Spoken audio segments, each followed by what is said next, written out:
Good morning. I'd like to welcome you to the BlackUSA.News morning show. My name's Doni Glover.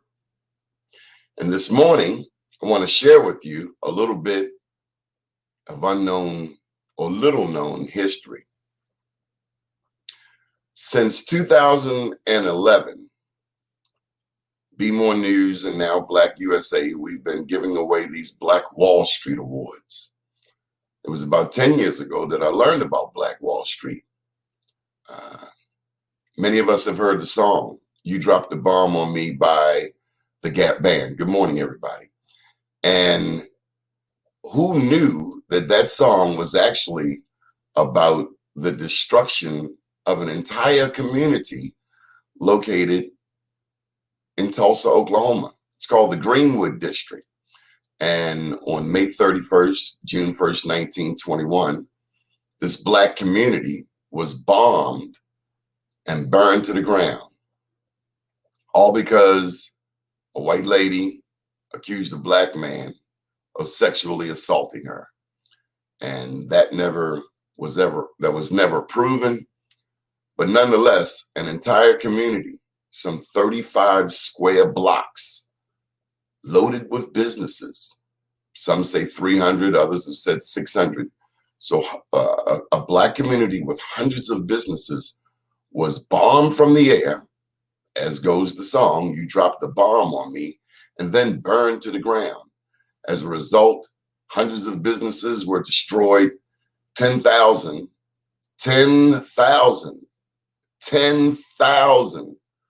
Black people were displaced in 15 hours, and homes were destroyed.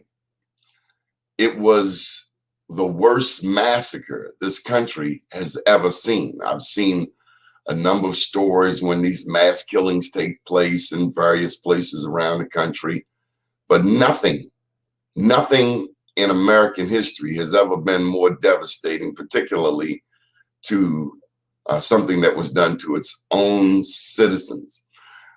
But nonetheless, as I learned about Black Wall Street 10 years ago, I started writing. And in the next couple of weeks, I will be releasing my second book. The first one, of course, is Unapologetically Black. But this second book is on Black Wall Street. And it's certainly to coincide with the May 31st centennial celebration. You see me looking to my left. I'm looking at maps that I have on my wall of the country, and how all of those people, that's what my book is about, the story behind the story.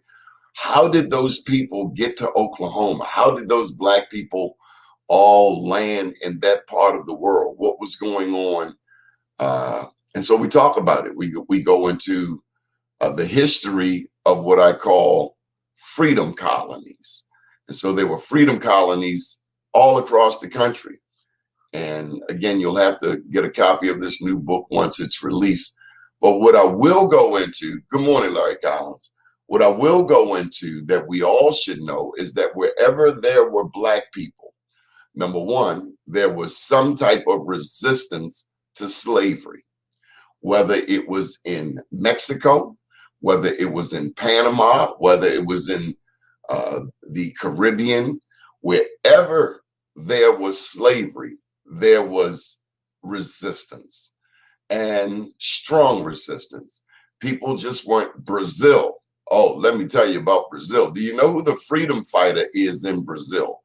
This is a challenge to anyone out there. You got Google, you got smartphones. Who was the freedom fighter most noted in Brazil? And Brazil is significant to the story because, you know, here in America,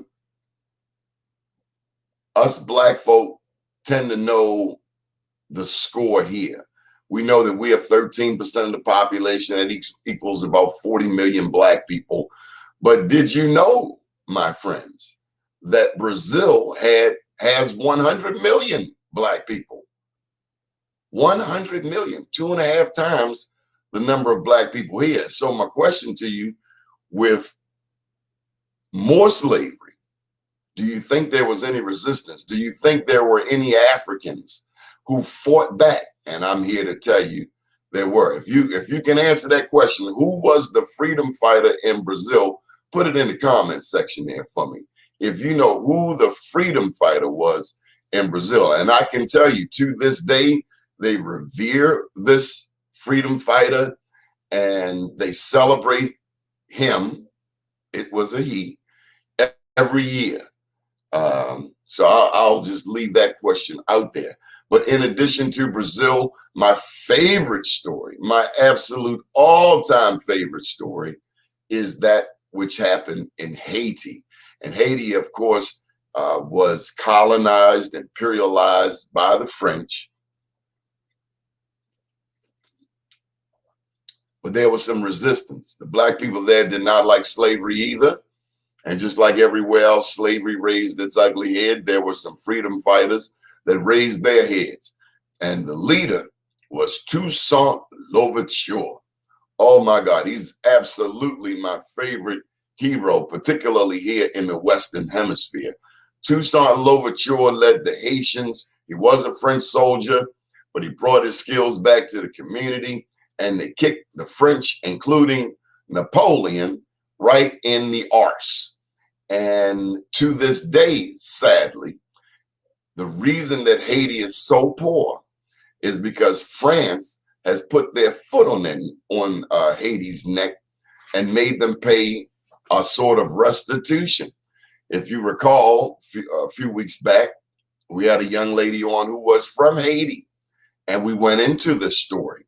What I will share with you is that the people of Haiti are to be revered, respected. They led the only successful slave insurrection in the Western Hemisphere that ultimately led to the French being kicked out of France, out of Haiti. And again, because of that war, because of Haiti's victory, they've been taxed with paying for that victory ever since. And that's why Haiti's poor. And everybody is taking advantage of them, including the U.S. government, and to my understanding, the Clintons as well. Everybody does that, oh, come, we got to go and help Haiti. But at the end of the day, when it boils down to the money, people have taken advantage of Haiti. Just like here in Sandtown, we've seen people come to Sandtown, oh, we're going to help Sandtown. We're going to, help these impoverished people. It just speaks to the mentality of America, American foreign policy. This is a nation, we always think we know what's best for somebody else. We don't even know their situation.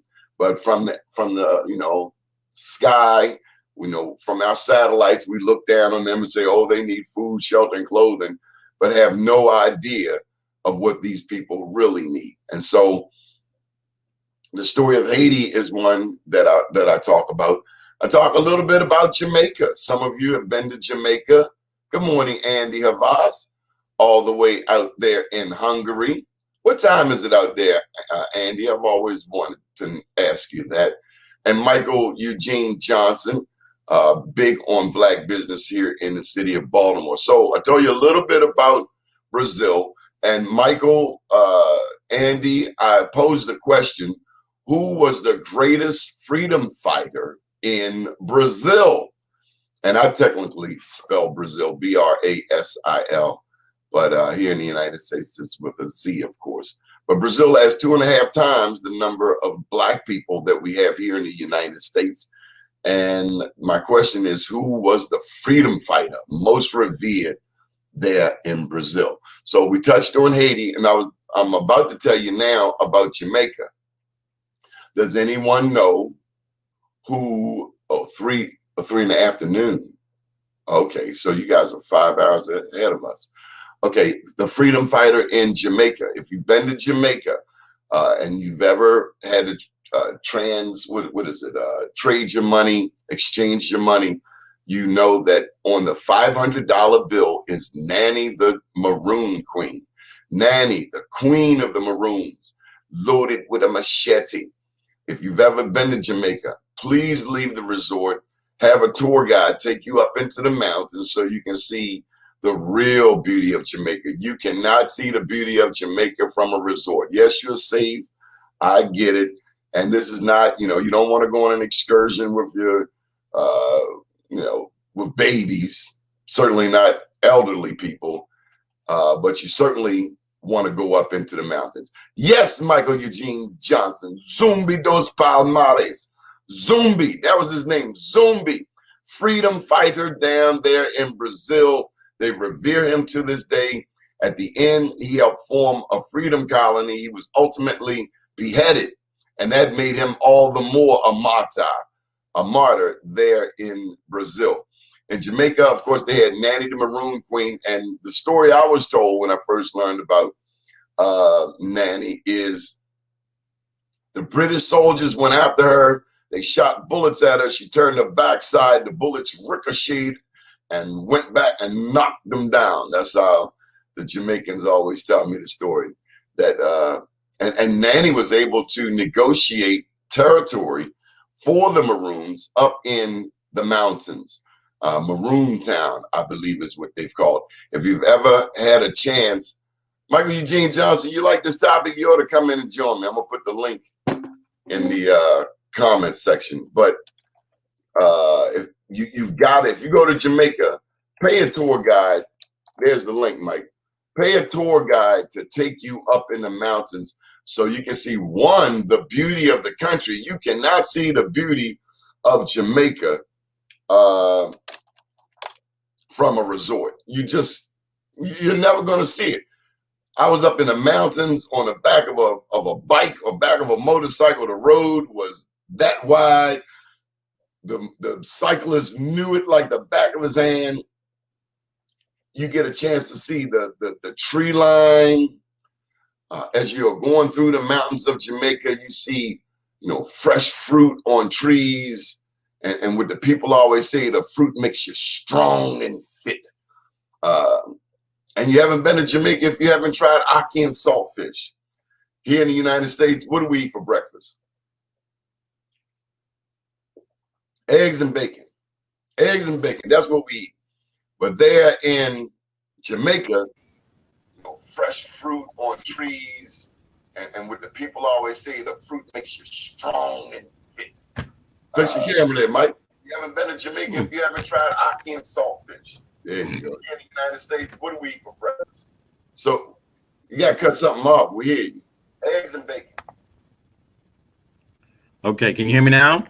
That's perfect. You ever been to Jamaica? I'm sorry, brothers. I'm sorry. I got too much stuff on right now. My apologies. As usual, Donnie. I mean, I look forward to turning on at 10 o'clock. Obviously, I'm running from someplace else, as you know, but at 10 o'clock to listen to the show, because it's not just that it's just a local, it's an international show. And for folks who, look at the Frederick Douglasses and look at the Paul Robesons and those who have fought in this country, you got to look at who they're attached to. And the Brazilian revolutionaries and the Jamaican, and I'm like you, I was in Jamaica and got on a bike, I think a dirt bike. The guy had a bicycle tire on the front. And we were cutting left and right. And and I screamed like a little girl a few times. I just did. I didn't scream, but I did look over the cliff, and it was a real long drop, Mike. Woo! And I mean a drop. But they were just so friendly, so inviting, feeding me, making sure I understood what cannabis they had. All of that invited me to enjoy myself. And I went there with my ex-wife at the time, and she would not leave the resort. And I told her that the next time that I come to Jamaica, I will come by myself. And the next time I went to Jamaica, I went by myself. But, just bringing that back just brings me to the memories of I've been to Haiti under a Red Cross situation. And it was very difficult because I think you made the comment, you were so on the money, how folks here in the United States, the Bill Clintons and the George Bush and all of the other people who've made millions, because billions of dollars have been put into Haiti and billions of dollars have been stolen. And it's only because those brothers and sisters down there fought the French, fought the white boys from the French, whipped their butts, send them out of there. And we still have I always tell people now, it's not Jim Crow no more. It's Jim Eagle now. So we're now still fighting. What does that mean? I just heard Biden say it last night. It's a bigger bird. It's a bigger bird. It's a stronger bird. It's not Jim Crow. Jim Crow, you could identify the little raggedy sheriff down the street, or you could identify the folks in that Jim Crow era. But now that it's Jim Eagle, those are the people that ran up to the Capitol to try to destroy the Capitol for whatever that's worth to anyone. But these are also the people who you don't see. And when you don't see, because one thing about an eagle, you don't see an eagle till it gets there. And when an eagle gets there, it's an destructive bird and a massive bird. So for me, it's not Jim Crow anymore. For me, it's Jim Eagle. But I just wanted to make sure that I touch base with you to let you know, because I know you hear this a lot, but from me to you, how much I appreciate the information you put out daily. And I have people I share all the way to Louisiana. As a matter of fact, all the way to Compton.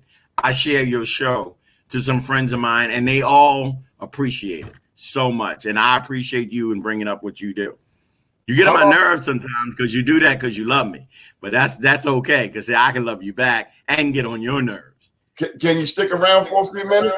Sure, I'll stick around for about half year. Okay. So one of the largest slave insurrections planned here in the United States was down in the Charleston, South Carolina. It didn't go off because somebody snitched. The great lesson from that is, if you're going to plan a slave insurrection, if you're going to plan an insurrection, you have to keep it tight. You have to, it is only successful with people you trust. Why? Because somebody has the propensity to snitch. They talk about stop snitching. The real stop snitching started when them slave insurrections went down, because somebody invariably snitched on Denmark Vesey. And Denmark Vesey, he was a cabin boy. He had epilepsy.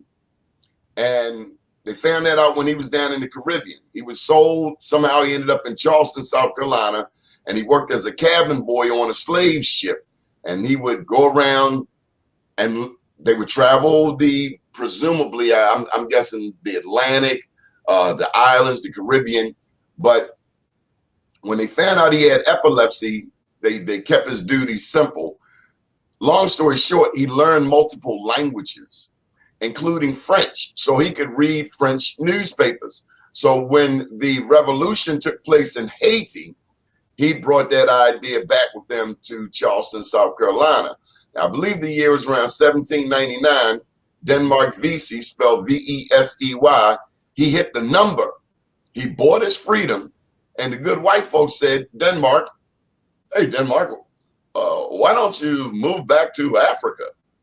And Denmark was like, nah, now that I got my freedom, I want everybody to be free. And like you said, it's almost like a demonstration here in Baltimore City. There's always somebody it's going to tell. I think it's a village of people. I think their mother and their grandmother was a snitcher and their great grandmother was a snitcher. I just think that it's a group of people who just feel that they have to tell the white man or have to tell powers that be. That's what they do. And you and I see that here. And I know you have a national audience, but I know you and I see that here in Baltimore. We plan something, and right in the middle of us planning it, the next thing you know, someone discovers it and someone throws a rod up. But the insurrections in the United States is vast. I encourage people to Google the books that have come out, because there have been insurrections that they didn't want to report. And why did they didn't want to report? Because they didn't want other plantations or other situations to hear about these other insurrections. And one of the things that you were saying about the brother from Haiti, the brother who demonstrated his warriorship in Haiti, he also had another guy who was with him in that fight. Because they tricked Tucson. They tricked Tucson, right. Locked them up in the France. Yeah. Yep. So here's a lesson. When you beat them, don't go see them. Hello.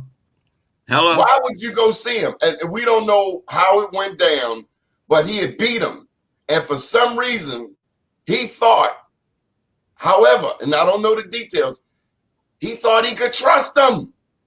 That's what I've gathered. Now, if you have any Well, experts black out folk, there, I Haitian think history, black please we call it. we've always had this sense of trust, even from the shores of Africa.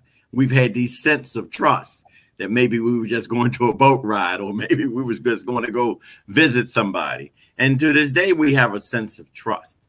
I was on a show earlier today where I had a black man literally lay me out because he said he wasn't an African American, that he was a black man. And then he said, well, I mentioned to him that I could trace my ancestor to Africa, to the Ivory Coast, which wasn't called the Ivory Coast at the time.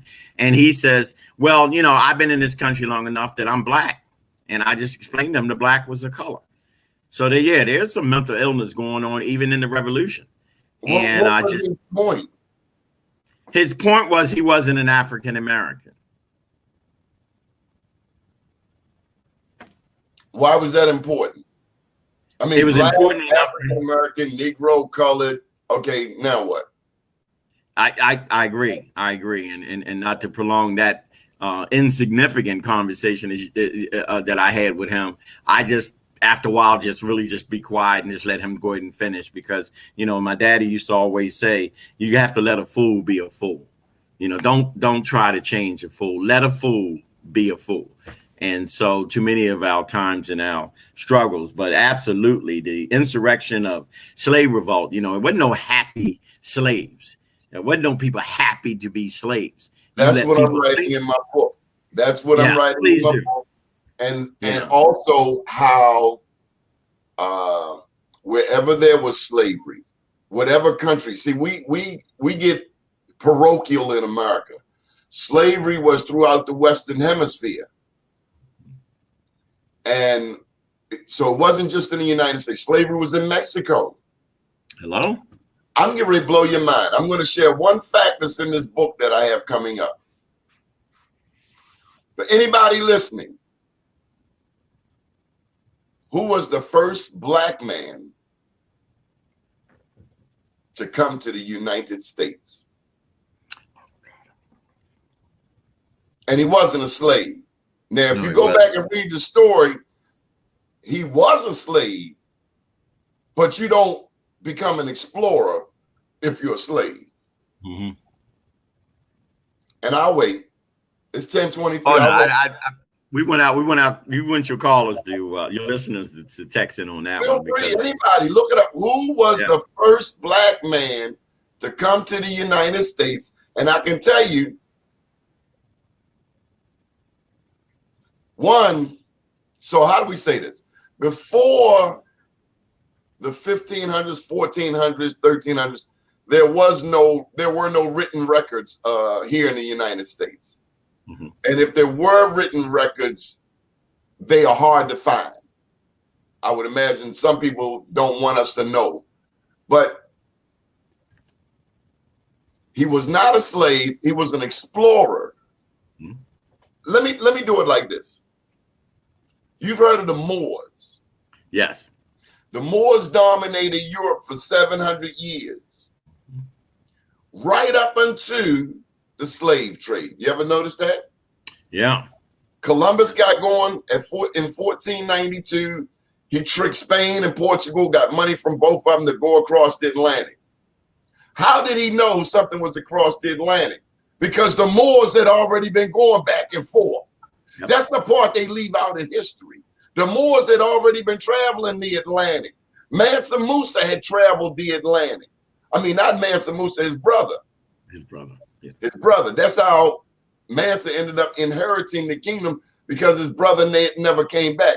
There are people that will tell us that the first black people came to America in the bottom of a slave ship, and I will dismiss all of that right now. I'm going to tell you the oldest bone. We encourage people to make sure they get the book too. We called Before Columbus.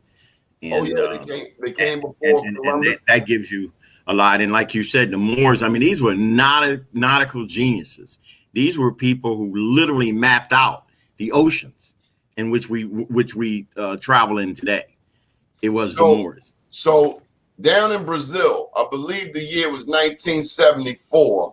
They found some bones in a cave. Now, and I already told you, Brazil had 2.5 times as many black people as we have here in the United States. But the slaves, if you look at any map of the world, the eastern tip of Brazil is 1,500 miles from the most western tip of Africa. Now, see, people don't want you to know that you could get in a boat on the coast of West Africa, and they have currents that go from Africa to the Americas and from the Americas to Africa. You get into one of these boats, you could literally drift into Central America, or for Brazil, 1,500 miles, that's not far. If our ancestors were building pyramids with 2,000-pound stones, then we know they were building ships and traveling the globe. So there's so much of our history. I think you froze up there for a minute, Mike. Oh, no, you froze me. I'm listening to you, brother. It's okay. Well, Brazil, there's so much history. Going back to your insurrection thing, and I'm kind of rambling around. There were 250, at least 250 slave insurrections in the United States. And what I write about in my book is one that took place in Florida. There were black people all throughout Florida, and they teamed up with the indigenous peoples. And I'm gonna share this one last tidbit out of the book. And this is a history quiz for you. I hate to put you on the spot, but I think you can handle it. Was Florida one of the original colonies? No, I didn't think so. No. Florida was owned by Spain. They called it La Florida. Yeah, La Florida. Yes. And a lot of Native American,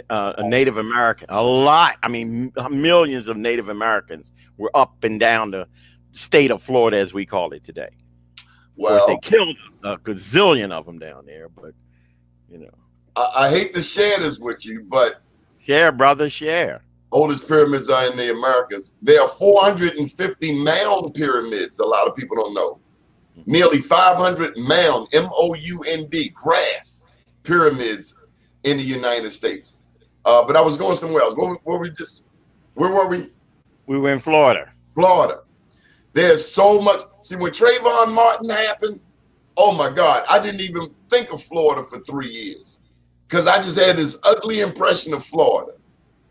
But I got to take us back. Florida was a safe haven because it was not a British colony, an American colony. It was Spanish. Spain owned it until 1831. Who's on a $20 bill? Now, tight as my money is, I don't know. Andrew Jackson. Right. He was I thought Harriet Tubman was on there, but go ahead. She should be. But Andrew Jackson was a devil. Have you ever heard of the Indian Removal Act? Yes, when they marched them. The reason Andrew Jackson is celebrated today is because he was the lead. What do you call it when you get rid of a whole group of people? Genocide. He was the leader of the genocide in Florida. See, remember, the United States was only the East Coast. That's right. Wasn't just little slither of land, the East Coast. We hadn't been west, and we hadn't been all the way south. Andrew Jackson, who was a general at the time, he was in charge of the Indian removal out of Florida. But there's an important fact that I want to share with you, and it's in my book that's coming out in about a month on Black Wall Street. If you were a slave in Georgia, Alabama, Mississippi, South Carolina, Louisiana, guess where the go-to place was? Geographically, it would have to be Florida. Because it was not an American colony. You could get freedom there. Thank you, Jamil. You could get your freedom in Florida. If you escaped, if you were a black living in Georgia and you made it to Florida, you get your freedom. Now, the Spanish wanted you to convert to Catholicism, and they wanted one other thing. They wanted you to fight for their militia. That's what they wanted. You had to fight and you had to convert. I think the British just wanted you to fight. Because remember, through the Revolutionary War, Florida was somewhere that the British would, put their ships. That's true. That's true. But I got another piece of black history for Florida. Have you ever heard of black pirates? Oh, yes. Yeah. I mean, I remember as a child, my mother would dress us. My mother from Charlotte, North Carolina, my daddy from Chester, would say, "Oh no, you don't do cowboys and Indians. We dress you up as pirates." I said, "Why?" She said, "Because they were black pirates." She said, "Between South Carolina and the islands to down into Florida, son." Said we were pirates, and that's where I knew before Captain Hook and Captain Duck and all that. I knew about. Well, I heard about the black pirates in America, or the black pirates between Jamaica and the islands, St. Thomas, and all of the places where the black pirates were and was treated equally. There's a series on Hulu called Black Sails. It's one of my favorite. Oh my God, I fell in love with Black Sails. It's all about pirates. Sails, S-A-I-L, like sailing, Black Sails. And it's all about pirates. But this is what we got to understand. So if you're traveling the 1600s, 1700s, 1800s, back and forth across the Atlantic, ships, you're going into uncharted territories. Sure, there were pirates, and some of them were black because there were more slave insurrections on ships than we can imagine. It wasn't just the Amistad. One ship takeover that nobody really knows about. You ever heard of Madison, Washington? No, I can't say I have. I'm telling y'all way too much. So here's No, you're not. Yes, I am. I'm trying to sell a book. But here's the pirate down in Florida that every black man, woman, and child in Florida ought to know. His name was Black Caesar. Look him up. Black Caesar. There's stories about him. He was so famous, a second Black Caesar came about. He lived down there around Biscayne Bay, and he was worth $6 million. One thing I do know about Florida too is I think it's Eatansville, which is the oldest black city. And to this, I have a friend of mine that lives in there. A guy I grew up with, retired, moved to Eatansville, and he's down there. Woman, and he said, famous black woman from there, writer. I'm sorry, I'm having a moment. With a Z. Zora Hurston. Zora Hurston. Yeah, and so Eatansville, and I think they have even a plaque down there or a statue of her down there, is a place. So, but you're making a point. The blacks and the relationship to Florida is historic. It's not about just it's a reason that it's called Liberty City. It's a reason that all of the coastlines, and it's a reason that the white folks squeeze themselves in one area. And of course, it's some violent times, as you've spoken about prior in Florida, is not only the murder of the Indians. You ever heard of Dade County? Dade County? Yeah. Dade, if I'm not mistaken, was a military officer. Hold tight. Who was Dade County, Florida, named after? Major Francis Langhorne Dade. That's him. According to Miami-Dade County, Dade, on February 4th, 1836, the Florida... He got his arse whipped down there. For Major Francis. So this is the part of the story I didn't tell you. The Seminoles were down there. The black escaped slaves were down there. And they came together. The Second Seminole War was really the largest slave insurrection in United States history. And blacks came out of it alive. Yeah. With their freedom. Of course, they marched them all to Colorado almost from down there. It was a long walk, though, Donnie. Oklahoma. And Oklahoma, of course, and even through some other places. But these are That's why Black History is 365. You and I say that all the time. Quit using it. I don't mind the 28 days if that's when the white boys want to know about it. But black folks is 365. Well, you know, Carter G. Woodson chose February because it was the month that Frederick Douglass was born. And That's Lincoln. And Lincoln. Yeah. Yeah, that's why they chose February. Lincoln, the Indian killer, but that's another conversation. Lincoln wasn't necessarily our friend. No, nor a friend to the Native American. I tell you who was our friend and who I do write about in this book Is the Trail of Tears sent people. So as the Civil War ended, remember they went out to California, 1850 or so, but it left the Midwest wide open. And that's when things like the Homestead Act came up in 1862, where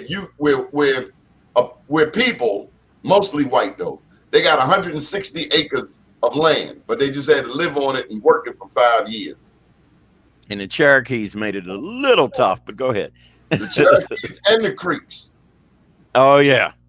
Cherokees were the baddest Native Americans, and I would encourage you, I'm not encouraging you to do what you do on your show, to have some of those Native American historians on there and find the connection. When I hear people always say, well, I'm sorry, I missed it. When I hear people always say, oh, the relationship between the Jewish community and the African American community is dwarfed by the relationship between the Native Americans and the African Americans in this community. I know Talmadge Branch can push his lineage back to the Indians, but many that look like Doni, that look like Michael, have some lineage in there that if you are checking out your stuff, you can see that. And you mentioned when you first came on about a black man said his family had roots here a long time. Yes. And that's why he considered himself an American, right, and not an African. Well, there's a lot of truth to that, because who said the first black people came here in the bottom of a slave ship? I mentioned earlier Luzia, L-U-Z-I-A. Let me just put all of the races, let me put them at ease right now. The oldest bones found in the Americas are that of a black woman. And if you look at her forehead, you will say all of the Brazilians have this woman's forehead.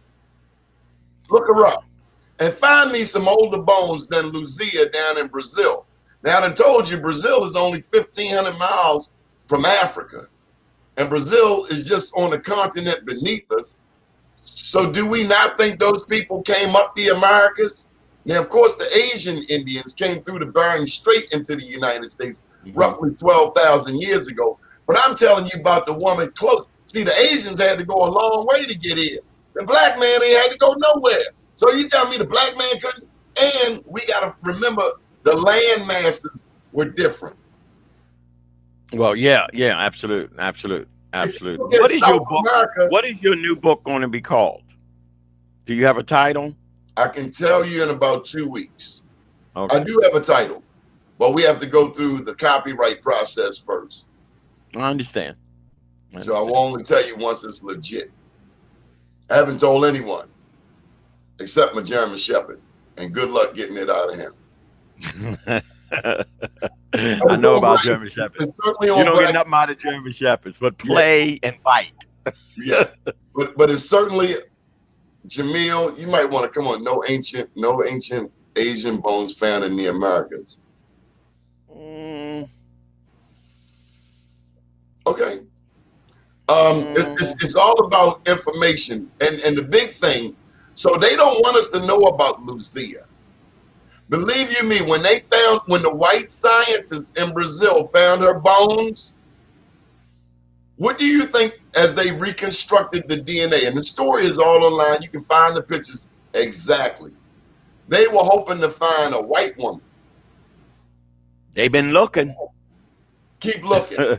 You're not going to find. They've been in Africa. They've been in Asia. They've been in Brazil, or South America, as it's called. They've been down all in there, still looking for that ancient white woman that they ain't found yet. It's impossible because it doesn't exist. Ask the Leakeys. That's the Leakeys' primary objective, was to expose the world to this ancient white culture that never existed. Okay. Do you know that the oldest DNA on Earth comes out of Southern Africa? Yeah, they even call her Eve, I think, on the side. The San Bushmen, S-A-N Right. Bushmen. They have the oldest DNA. All scientists of all races agree the oldest DNA on planet Earth, right out of Namibia. So if Okay. you look at Nelson Mandela, you see his eyes. We often More say, Asian. Yeah. no, Asians have San Bushman eyes. We have it inverted In reverse. Right. because Right. if they were here first, then anything came after them resemble their children at best. Those eyes come out of Namibia. Nelson Mandela, look at his eyes. Remember, mankind started there and then migrated over to Australia, and then they went into Asia. Yeah, into India and all of them. The European is the youngest species of black man. Well, why do you think that the Europeans, though, became more of the dominant power structure in the last 2 centuries prior to this century? That's a great question. At another time, we can maybe go over that. I tell you what, if I was on the coast of America and I saw some ships coming up, I wouldn't be giving them no damn corn. I wouldn't want none of their damn blankets. I don't want their liquor. I don't want nothing. I just want to blow that ship out the water. That's where it was written that there was one chief who actually left and moved his tribe, his community out of the community after the landing, because that's what, and I'm trying to think of his name, but that's what he had said to do. Don't allow the blue eyes here. And because the rest is history. They were the last one to get to America, and now they've made the rules. Everyone else is illegal. So they brought the powder cake, as they say. A certain group of people remind me of a child that never got his ass whipped. Okay. Now telling the parent what the story is, what the deal is. I see parents today asking 3-year-olds, I said this yesterday, what do you want to eat? Did your mother ask you what you want to eat? No, it wasn't. It wasn't. The first thing, it wasn't choices when I was a child. It's what it was. My daddy. You only had one choice: the tennis shoe. Yeah, Jack Purcell's or PF Flyers. PF Flyers, they could make you run faster. But Jack Purcell's, that was until you were able to get a newspaper route or do what you had to do, and then still your money was managed. You didn't just go out and get a polka dot shirt. But today, Mike, you buying these young people $200 belts. Would your mother buy you a $200 belt as a teenager? I'm not buying a $200 belt at 65. But I have, I mean, and this is, of course, another story of its time, too. I have been very concerned at paying attention to the new parenting rules that are in place. Or let me say the new parenting no rules that are in place. And for those people who have a connection to their family from years and years ago, in my family, I'm the youngest of 11. Okay. I got 9 college graduate HBCUs at that come out of my original 11, and Vietnam veteran and all. So one brother lost with AIDS. So all of these social ills have been connected to my family because of the length of my family. My father, who could have passed, went and married the darkest woman he could find because of the way that he was brought on this planet. And but you can go to any one of my remaining family, my 20 to 30 something nieces and nephews, great nieces and nephews, and every Saturday there's spaghetti. No matter who house you go to. And this is 2, 3, 4 generations later. But now, like you said, when I hear a child, if I'm in the mall, I'm at the store, yelling and crying and rolling on the floor because they can't get the blue and white Nikes, and yet you ain't bringing home no Nike grades. That's what my mother would say. When you wanted Converse's All-Stars, which you and I know were the most expensive at that time. My mother would say, "Are you bringing home Converse grades?" Now it is what it is. You It just is what made it me is. think of one of my first negotiations. I'm learning this thing called business negotiation. I never feel like I know enough. But one of my first negotiations was at Lamel. I was a 7th grader. I wanted a CB. I wanted a CB radio, Really? 1977. And the deal And what was was your handle, Donald? What was your handle? Maestro. Donnie? Maestro. Maestro. Okay. My But man. my dad said, if you make the honor roll, Mm-hmm. then you can get a CB radio. It Did you just make the takes. honor roll? Oh, absolutely, So absolutely. you became Maestro 1010, huh? Yeah, yeah. That's good. What a story. But negotiation, I've learned that you get what you negotiate. I'm looking at, we have a rally in front of City Hall Wednesday, minority businesses at 8:30. Maryland 8:30 Marshall a.m. Minority Contractors Association, Be More News. Tomorrow, Brown, we will be down in front of City Hall at the Board of Estimates meeting, 8:30 Wednesday, March 31st. We want to call attention to the state of minority business enterprises here in the city of Baltimore, let alone the state of Maryland, with all of these people running, having run, want to run. We want to push Black business. We want to push the envelope and make sure that our Black businesses are getting a fair share of the pie. We should be getting 20, 30, 35%. We're getting more like 4%, 2%. Well, what do you think about the new charge that the mayor and the president of the city council are saying in reference to minority? I consider Black participation, but I'll use the word minority participation. What do you consider? Do you think that they're going in the right way, or are they just talking again, as most people do, just talk? What are you referring to specifically? There is about equality. Well, there have been different times and different times that the mayor has spoken and the city council president has spoken that they're going to change the way business is done at the Board of Estimates, meaning that African-American businesses will get a more equitable shot at things.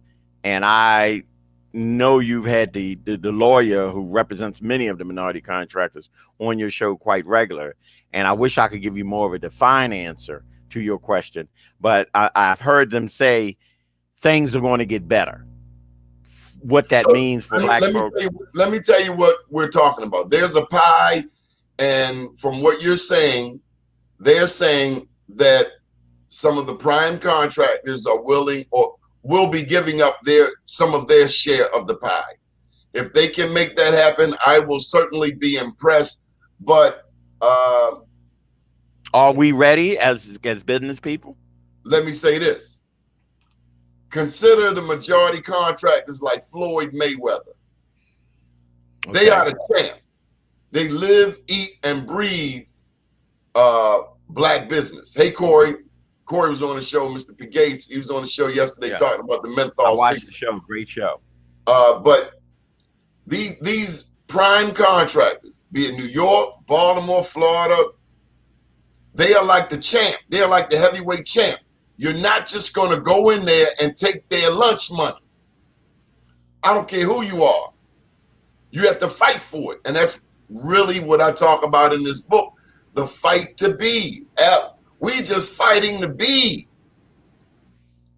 But the fight will continue. The fight will always go on, whether it's Zumbi down in Brazil, Nanny over in Jamaica, Denmark, VC here in the United States. The fight will continue. So I believe it when I see it. But what I do know is, see, between the time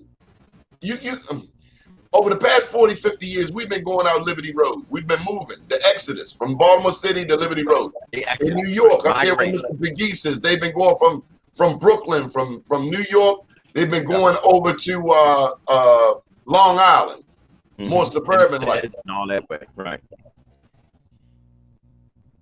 Nobody's going to let you just take their piece of the pie. You got to fight for it. As we've been making this exodus to suburbia, we've gotten soft. We thought we didn't have to fight no more. We thought we heard the I Have a Dream speech and saw the 68 riots and thought it was over. We got comfortable. Meanwhile, the primes, the white primes, are just steadily eating up the contracts. And so we should have the R.E. Harringtons that we have, who's probably the largest underground black utility company in the city of Baltimore. We really should have 10 of those, 20 of those. Why don't we? Institutional racism. There's so many ways to block a black business. From the state, from a governmental standpoint, from a money standpoint, from a bonding standpoint, from a banking standpoint. There's so many things to block a black man from getting the same opportunity that's given to white people, like the Homestead Act of 1862. Here, 160 acres of land for you. So what do we do? And I don't mean to be interviewing you, but what do we do? What? I mean, I know your demonstration is Wednesday at 8:30 in front of City Hall prior to the Board of Estimates meeting. You're going to be there protesting what exactly? We want more contracts for black businesses based in Baltimore. There's this notion, Mr. Johnson, that you have to pay to play. There's always been this notion, and this has nothing to do with the current mayoral administration. Au contraire, it has to do with the white power structure in Baltimore. See, let's talk about it. As I see this lynching take place of the most, that's what it is, a lynching. Mm-hmm. These people have been convicted in the mainstream media without even being charged. Have they been charged with anything? It's supposed to be just an investigation. You would think they've been charged. In the Baltimore Sun and their partners of Channel 11 and 13. See, we need to know who the gangs are, who the gang members are. That's one gang, the Sun, 11, 13. Another gang is Fox. Mm-hmm. And then the newest gang is the Baltimore Brew. Right. Number one, we need to understand these people have never been our friends. Never been. And I have said that more than once, that to look at the Baltimore Sun paper as some sort of friend of the Negro, you have lost your mind. And no, I agree with you that. And I do agree that it's a modern day electronic lynching of the Mosbys. Because there's a lot of other stuff in play here that a lot of people don't also realize. But we need a lawyer. You just asked me, why can't we win? One is we don't know the score. And the reason I talk about in my book about Zumbi in Brazil, you got to look up also Bayano in Panama.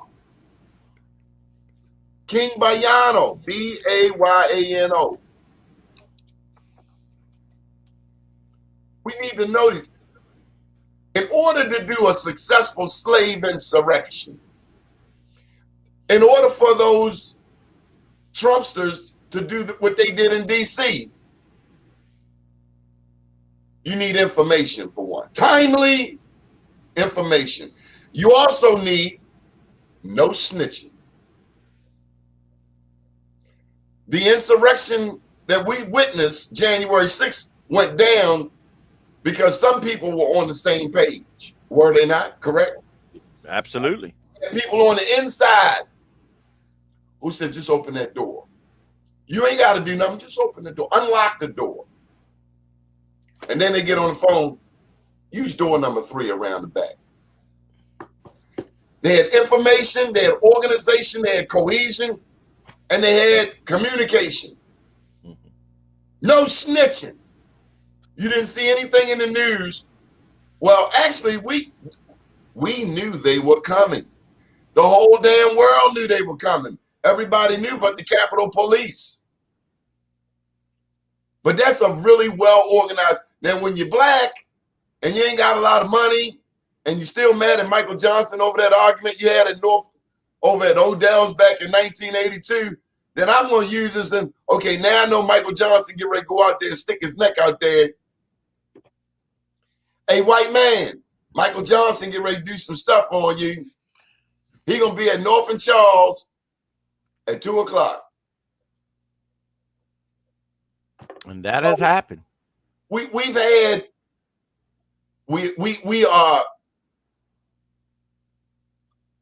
they throw fear and doubt, all of the things that individuals are facing going through COVID, lack of self-esteem, lack of unity, ain't seen my family members, feeling ostracized.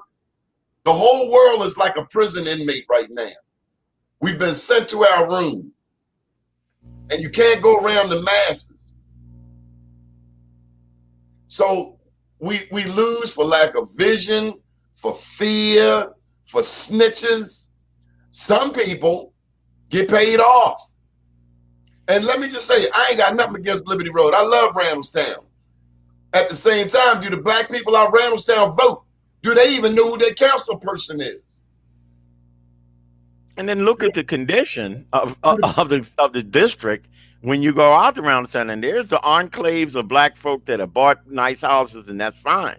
But when you go up Liberty Road, if that's not old Route 40 or old Ritchie Highway or those places, no, it's a mess out there. And I've said it over and over again, It's like a you. food desert. They closed 2 supermarkets down on Liberty Road. Four supermarkets between Patterson Avenue Don't brag to me about and Old Randallstown, Court bro. Road. Yeah, don't brag to me about Randallstown. If you have power, you don't have a food desert, brother. Well, their representation, he fights more for the, let me say this the right way. He fought more for making sure that the black circus and the mistreatment of animals was more important than keeping the grocery stores. I'm not going to say that I'm about just my saying. brother. I will say this. If you live out Randallstown and you don't know who Ken Oliver is, why don't you just pack your stuff up and go home? Go back to where you came from. In other words, and it wasn't Ken Oliver. They came after Ken Oliver. It wasn't Ken Oliver. No. I'm talking Dolores about Kelly. I'm talking about the history that we should know. If you live out Liberty Road and you don't know who Ella White Campbell is, if you don't know who Ella White Campbell is, I wouldn't even tell nobody I live in Randallstown. Yeah. Because you don't even know the history. Guess who else come from Baltimore County? I give you a hint. He memorized the plans for Washington, D.C. Oh, yeah. Well, Christopher Addicts? Benjamin Banneker. Bannock. I'm sorry. I'm on the wrong side of the lake. Okay. Yeah. He's the Baltimore County guy, right? Yep. But they're not given the history. I mean, it was a lot of black farmers before they developed Baltimore County. A large percentage of black farmers between the Catonsville side all the way up to what they call Granite, Maryland right now.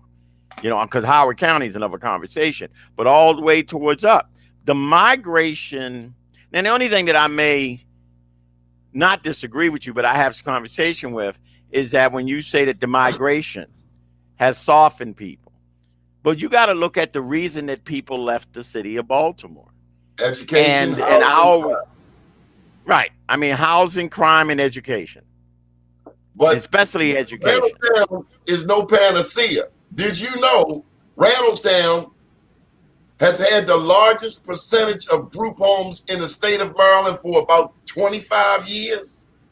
Yeah, they closed their eyes in the whole process. And did you know that a lot of those group homes are owned by black people? Yes, I do, unfortunately. So Randallstown is not the panacea, is not the utopia people might think it is. But you have to look at the reasons, and I'm sure in a further show, we need to have that conversation. Why are people from the west side migrating to Randallstown, and the people from the east side are migrating towards the Perry Halls, the Bel Air, the Overlea, and the White Marsh? We know why the east siders are, because they ain't got no place to go. I have my theories. What's that? No, all of my family lives out there. I get it. I love it out there. I'd much rather see deer, bunny, rabbits, and foxes than people standing on the corner, rats and roaches. Yes, sir. But just because you change, you don't live in Murphy Homes no more, you live out Hillcrest, don't mean you change your habits. Yeah, Liberty Gardens, Hillcrest, Oakview. My brother was living on Lucerne Road. He had a neighbor move next door to him off of Brembrook. They poured concrete on the front lawn because they didn't want to cut the grass. Okay. We got to have, you know, I enjoyed this Friday with you, Donnie. This was good. This was nice.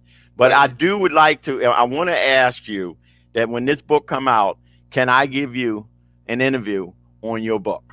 I'd be I'm going honored. to get it. I'm going to read it. And I'd like to be able to interview you on your show. I promise you the very first interview, mark down today's date, Friday the 26th of March. Michael Johnson gets the first interview. All right, because if I don't, make sure we got a nice little studio somewhere.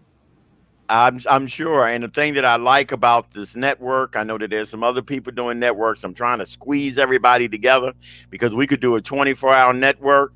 It's not as expensive. You turned me on to some things. I was going in a totally different direction.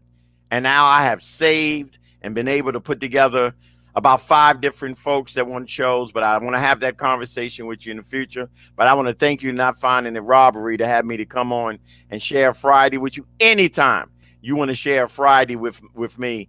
I got you, my brother. I appreciate you a lot.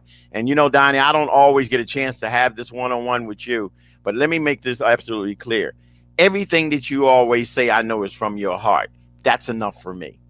Thank you, brother.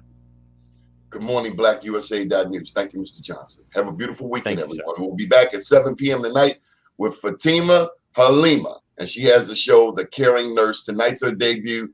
Do come out and show your support right here on BlackUSA.News.